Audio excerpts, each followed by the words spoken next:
Thanks for joining us for CBN's On the Home Front. I'm Mark Martin. Today we're taking a closer look at our canine friends and their role in the military. War dogs have a long history in America's military. They've been there with soldiers on some of the most critical missions. Our national security correspondent Eric Phillips joins us now with the story of a Navy SEAL and his canine partner. Eric. Yeah, well, in his book, No Ordinary Dog, Will Chesney focuses on his dog, Cairo, just as much as himself, if not more. He explains how Cairo saved his life in more ways than one, and that is why he wanted to focus on the role that working dogs play in our military today.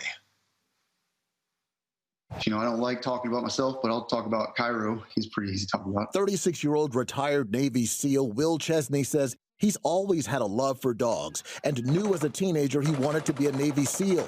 It wasn't until years later, after achieving that goal, that his two loves came together after hearing the testimonials of military dog handlers. Raise your hand if a dog's ever saved your life, and everybody's hand just went up pretty much.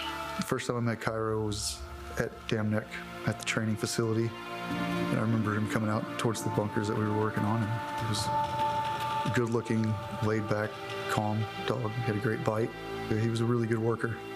I got pretty lucky getting him. Non-stop training built trust, relationship, and a deep dedication. You know, we asked these dogs to do some pretty dangerous stuff. You know, sometimes they lay down their lives to save ours. That almost happened during a 2009 mission in Afghanistan when Cairo was shot while protecting his teammates. When I saw him, he collapsed. I thought he had passed away. I thought he was dead right there. But Cairo survived and went on to take part in a mission to finally get Osama bin Laden, the infamous mastermind behind 9/11. But my job that night was to do sweeps of the perimeter, putting the dog in the best position to find any explosives or tunnel systems. I like to say I was just there to babysit Cairo pretty much and let him do all the work. And I remember, I'll never forget when we landed, just looking around and seeing that everybody was still alive and okay, and we had accomplished the mission. And I got to do it with my dog. Assignments then took Chesney and Cairo in different directions. About a year later, a grenade blast left Chesney with a brain injury and post-traumatic stress, resulting in a difficult discharge from the Navy. By then, Cairo was also reaching the end of his career, and Chesney was able to bring him home. Cairo was a huge part, and I would think getting me through the tough times as well. Cairo helped me get through some really tough times. After watching Cairo suffer from cancer, Chesney had him put down in 2015. He says he wrote No Ordinary Dog to honor Cairo's memory, while also bringing attention to military working dogs and service animals in general. He took care of me, I took care of him. And I just want to tell Cairo's story. It's an ultimate love story between man and dog, and it highlights the integral role that service dogs continue to play for our military men and women. And that's why, with shrapnel still in his body, Chesney is dedicated to making sure that he advocates for these animals. He says he believes Cairo would be proud, Mark. And Eric, I know with a story like this, there's always so much to tell, but what did you personally take away from it?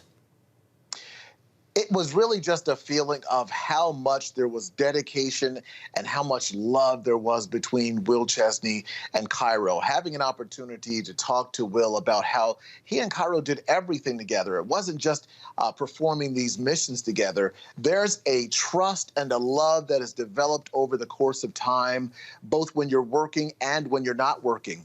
And what's interesting that happened in this particular story is once Will could no longer perform his mission as a Marine, he then had to go home, and just out of fate, and some might say it's more than just fate, but around that same time, Cairo was being retired, and he was able to help Will through those wounds, those mental and physical wounds, even after they both had been retired from the military. So we're talking about a situation where there was an endearing love. And I think that happens not just for military dogs, not just for working dogs, but even for those of us who have dogs and pets of our own. We understand that deep sense of love that you feel from the pet owner to pet, and that deep sense of loss when they're gone. Yeah, true camaraderie there. All right, Eric. And Eric is going to be here throughout this special. And we are also joined now by Lieutenant Colonel Oliver North and former Army Ranger and CBN contributor Chuck Holton. Gentlemen, welcome. We're honored to have you on the show with us today. Glad to be here. Good to be with you, Mark. Thanks. Colonel North, when you see stories like that, what are your thoughts? Well, you know, I spent 25 years in the Marine Corps. To cover 18 years of this war for Fox News. I don't think I've been on a single deployment in all of those years that we didn't have a war dog with us. And of course, the purpose of the war is basically out by their breeding. The dogs are bred for a very specific purpose. Some are attack dogs like you see in the law enforcement. Some are scout snipers. They're picking out targets for guys. They're out in front, literally leading at the point of a patrol. I had a war dog like that with my rifle platoon. They're the kinds of dogs that you take, Chuck and I have seen a lot of together, that are out there as IED sniffers. And if you follow in that dog's footprints, you will not step on an IED. And Chuck and I have seen that. And the kinds of things that you see them are all based on, one, the breed bred for a purpose. Number two, they're trained for a very specific purpose. And number three, as Eric was just pointing out, the bond that exists between the handlers and the dogs are simply phenomenal. I mean, they literally would die for one another, and I've seen that happen. So I have a lot of experience with these animals. I've got a great war dog of my own right now. It's a Boykin Spaniel. You know, wouldn't want her to run any attack necessarily, but she's got a great nose. And Chuck, what about you when you saw that story? You know, what always amazes me about these dogs, as I've seen them in the combat zone, is just how engaged they are. I mean, they're not just there to go sniff out a bomb. They're not just there to, protect their handler. They are riding in helicopters, even rappelling out of helicopters or jumping out of airplanes with their handlers. It's unbelievable to see the things that these dogs can do. And when the team practices first aid, they practice giving first aid to that dog. They practice tourniquets. They practice IVs. And I did a story several years ago about a special hospital in Germany that the United States has over there on one of its bases, specifically for these war dogs who have been wounded in combat. And going there and hearing the stories of the kind of heroic things that these dogs do on a day-to-day basis, it'll just give you chills.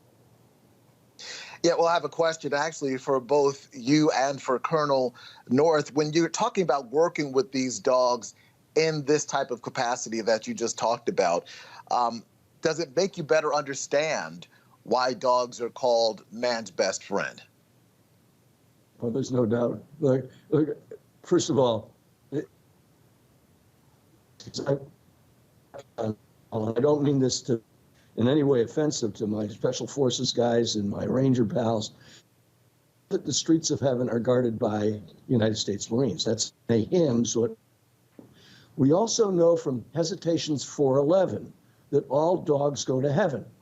And so if anybody of you guys watching this broadcast get there before me, if you would please put in a word that I would like to, instead of guarding the streets of heaven, because I've done an awful lot of that, I would very much like to be in charge of the doghouse, since all of my dogs are going to be there, plus all of those remarkable war dogs that I've seen over the years.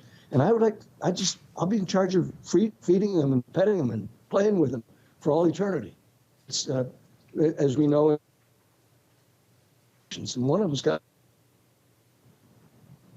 Right, apparently having some audio problems there with Colonel North's signal. We're going to be right back, though, with more of On the Home Front. And as we go to break, here's some four-legged military trivia for you about how many dogs are currently working in the U.S. military.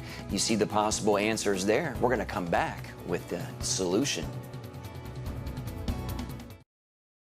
On October 1st, 1961, history was made when a tiny station began transmitting the first signals of the Christian Broadcasting Network. CBN, the Christian Broadcasting Network. And now, a new era has begun with the all-new CBN News Channel. Just moments ago, the Iron Dome intercepted an incoming rocket right on the Gaza border. And ministering in this area, spiritual warfare is definitely involved. A 24/7 news network, bringing you the news you want from a source you can trust. In Kenya, 40% of the medical services are actually provided by these Christian hospitals. Let's talk about the economy. Believers here are joining together to win people to Jesus Christ. All your favorite shows now in one place. Go to CBNNewsChannel.com to find out how to get the CBN News Channel on your TV all day, every day. CBN News.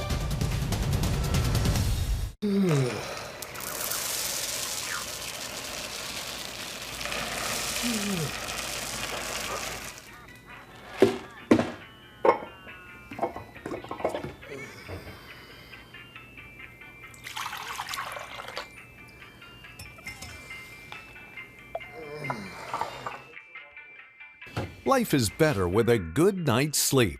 Get your free DVD or booklet of Protect Your Sleep today. Life. It's meant to be lived fully. Jesus said it. I came to give you life. Life to the fullest. Life in your family. Life in your finances. Life in your body, mind, and spirit. Life in your everyday. At CBN.com, we're taking what Jesus said seriously. We're here to help you discover life. Life. Live it fully.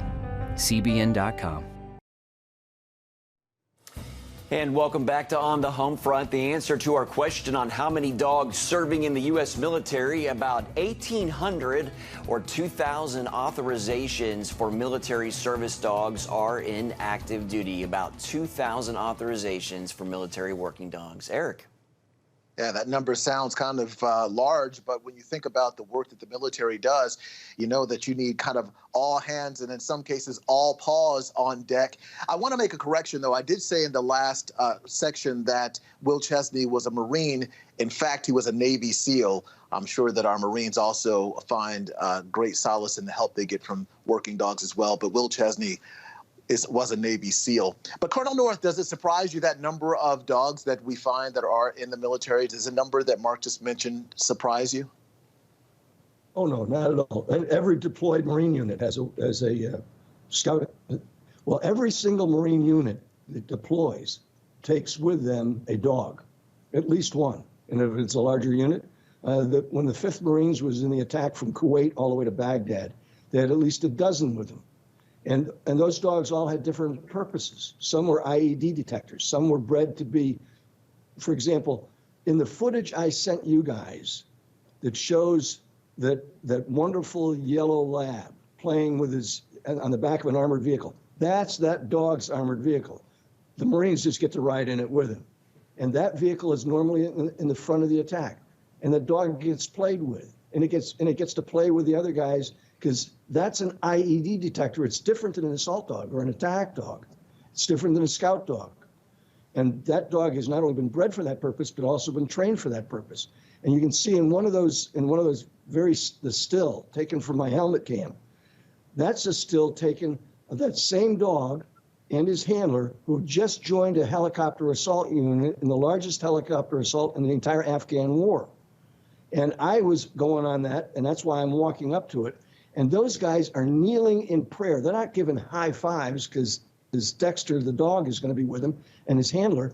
They're so glad that they kneel down and say a prayer of thanksgiving that the dog is with them. And the dog, as Chuck points out, is going to be the very first one off that helicopter.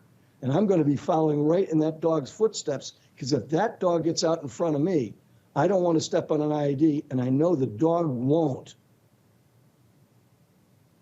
Yeah, very important point to make there, that these dogs oftentimes are putting themselves in danger so that we don't have to put ourselves in danger, or at least we can avoid it. Our servicemen and women can avoid it. Chuck, turning to you now, though, does the number of dogs in our military point to how vital they are? Well, they certainly are vital because they're superhuman in some ways. I mean, there aren't too many Marines out there who can sniff out the enemy at 1,000 meters. And if the wind is right, your dog can certainly do that. There aren't, these dogs are used for sentry, for patrol, for again, doing guard duty and things like that, along with the explosive detection and protection of the units that they serve. And there's one other thing that I've noticed that these dogs do. It's the effect that they have on the unit as a whole. It's just nice to have a dog around, to come around and love on you a little bit when you're sitting around back at the base after a mission. It's that bond that you see between them that I think really is therapeutic for our troops, and I'm sure that the Colonel would agree. Yeah, Colonel North, tell us about your War Stories program. You've even featured war dogs on them.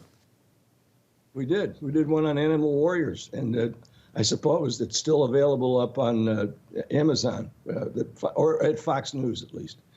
Look, the fact is, the loss of life that you experience with the unit before they had dogs and after they had dogs is dramatic. The difference in loss of life. If you look at the Battle of Saipan in World War II, and we looked historically at this, they were first introduced during the Pacific War. They weren't being used during the European theater initially. Eventually they were. By the time the 10th Mountain Division gets engaged in the battle for the Boot of Italy, there's war dogs with them. But the Marines were taking war dogs out to the Pacific because the enemy was often so close and so well concealed, the dog was the only one that was going to be able to find it. And it turns out the dogs found their way through minefields, found their way to the enemy. The dogs that I had when I was a rifle platoon commander in 1968, 69 in Vietnam, one of them was so brave that when his handler was shot, the dog took off and knocked down and tried to kill the shooter, the enemy soldiers, the North Vietnamese Army soldier. And then because we were treating the wounded handler, a Lance Corporal, the dog came back and we had to restrain the dog because the dog was going to prevent us from actually doing something to medically treat the wounded Marine. So they're remarkable animals. I love going out with them. I know for a fact that if I'm following a dog off a helicopter or out of a vehicle, I'm not going to step on an IED as long as my feet follow his. And quickly, Colonel North, of course, we remember the powerful movie Saving Private Ryan. Dogs were a big part of that mission and World War II altogether, as you mentioned. Talk a little bit more about that. Well, look, the whole idea, by the way, when the war was over, one of the great challenges, and it was a U.S. Army veterinarian. By the way, even the Marines have U.S. Army veterinarians. The U.S. Army veterinarians treat all the animals that are out there being used in these circumstances. All that began in World War II. And so the U.S. Army veterinarian who went ashore in Saipan with the Marines to treat the war dogs that were wounded was one of the very first times, and he convinced people to do this, that when the war dog came home and was getting ready to retire or getting out of the service, instead of putting them down, as some people advocated, because, gosh, they might contain diseases that other people don't know about or perhaps be violent, vicious, he was the one who convinced the U.S. government to stop doing that. And if the handler was getting out of the service and wanted to take the dog with him, and almost all of them do, then let that happen. And that's why President Bush resurrected that policy for the war dogs sent off to this war.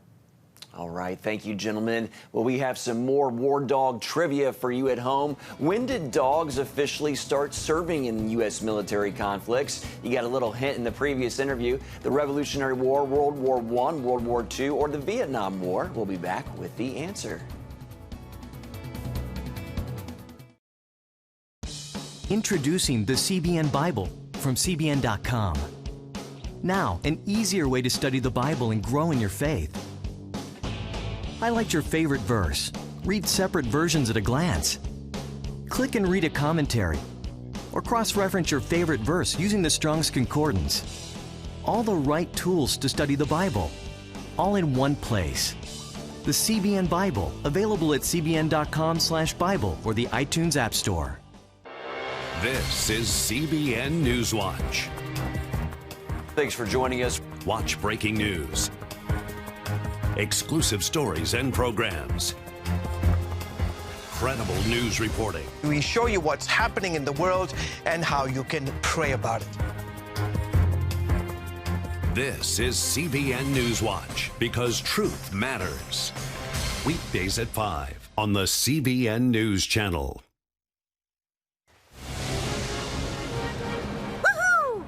Superbook fans. Here's something else you'll love. Whoa! It's the new Superbook Bible app. It's packed with games, activities, and Superbook episodes that you can watch for free. Oh, no! There's trivia, a fun daily devotional, and answers to your Bible questions. Plus, an easy-to-understand Bible the whole family will enjoy. You can even create your own Superbook character. Ta-da! Whoa! Millsburg Falls man, come. Sorry, pardon me. Sorry, excuse me. Ouch! Are you getting this? Earn super points to win daily prizes, too. And so much more! Time to get back to my adventures. See you soon.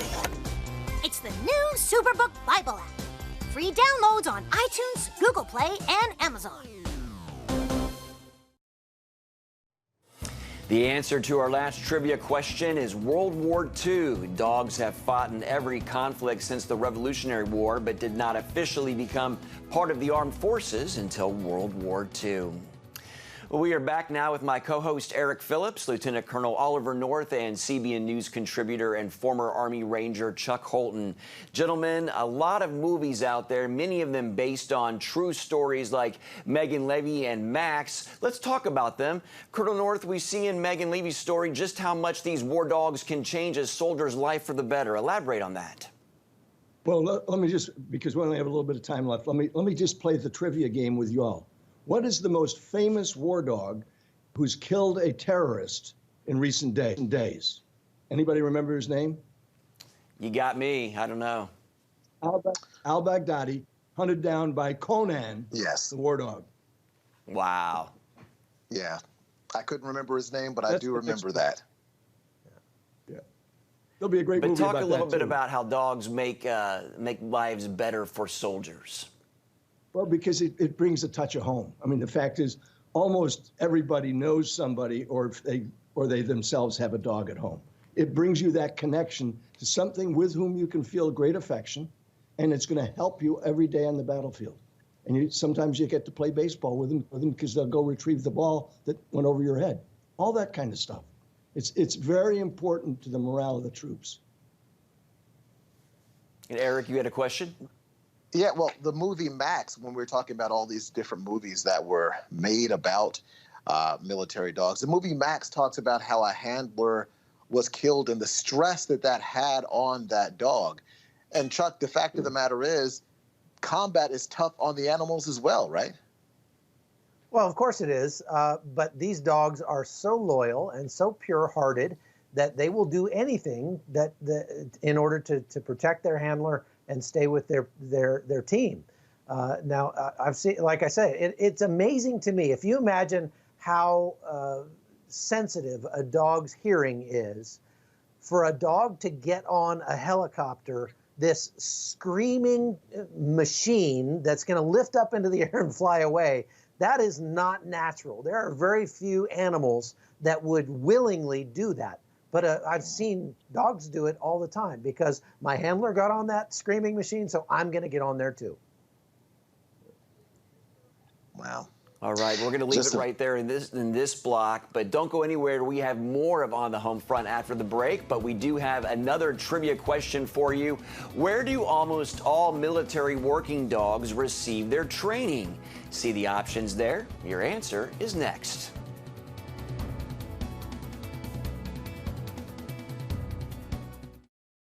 Christians around the world are standing with the Israelis. But why?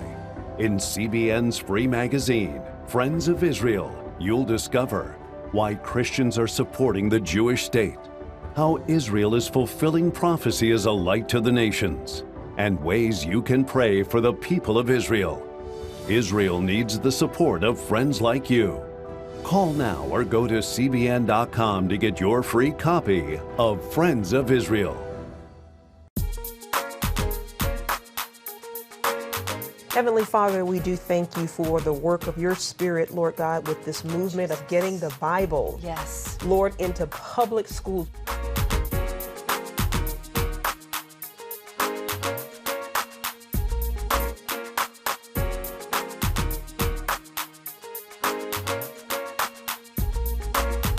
Watch The Prayer Link Tuesday nights at 6:30. Hey, if you're tired and exhausted all day, you can't think clearly, and you really just need a cup or even a pot of coffee to get through your day, then join me, Dr. Josh Axe, for this new series where I'm going to teach you how to transform your diet and use essential oils and supplements to get a better night's sleep. Protect your sleep and live your best life with innovative information from 5 leading sleep experts. If you're not a great sleeper, you can do things to make yourself a great sleeper. If you're already a pretty good sleeper, you can enhance your sleep and be even better. Discover a sleep-enhancing bedtime routine, how to put insomnia to rest, learn how to relieve pain that disturbs sleep, and much more in Protect Your Sleep. Everything you do better with a good night's sleep. Wake up to your best life. Call 1-800-700-7000 to get your free DVD or booklet of Protect Your Sleep today. Don't miss out on this brand new series. We're back. The answer to the last trivia question about where the dogs are trained is at the Joint Base San Antonio Lackland in Texas. As we wrap up, we wanted to go on the lighter side and talk about how dogs really are man's best friend in a lot of ways. And movies as far back as Ren Tin Tin show that. Who remembers watching the movies or TV shows? Eric, first of all, your thoughts and on this and your closing thoughts on these four-legged friends. Well, I do remember those movies and TV shows, Mark. I remember Old Yeller as well and some of the others that featured dogs that were so loyal and loving. And I will tell you that in doing this story with Will Chesney, talking about Cairo, I really got a deepened sense of just how important dogs are in our military. And I think it's amazing how they just run the spectrum, going from risking their lives to protecting their fellow soldiers to then, as Chuck mentioned earlier, providing that therapeutic relief just by loving on their handlers and the other troops that are around. I think that they are amazing animals and that they definitely add a lot to our military ranks. And Chuck, quickly, I'm sure you've seen it as well inside and outside the military. Well, I've been a dog owner my whole life, and I don't really trust anybody who doesn't like dogs. And I'll just end with this. You'll never see a military working cat. So we'll put it that way. That's a great point. And Colonel North, we're going to give you the last words. Quickly, fond memories of Ren Tin Tin or any service dogs or pets? Absolutely. And just like Chuck just said, 77 years I've been on this planet, and I've got a dog the entire lifetime of it. The beagle that my brothers and I grew up hunting behind is not the kind of dog that I'm so familiar with jumping off the back of a helicopter behind him. The bottom line of it is, thank the good Lord that we've got people who breed and train these dogs for these purposes to save the lives of these soldiers, sailors, airmen, guardsmen, and Marines. Semper Fi. So true, and thank the Lord for these animals themselves.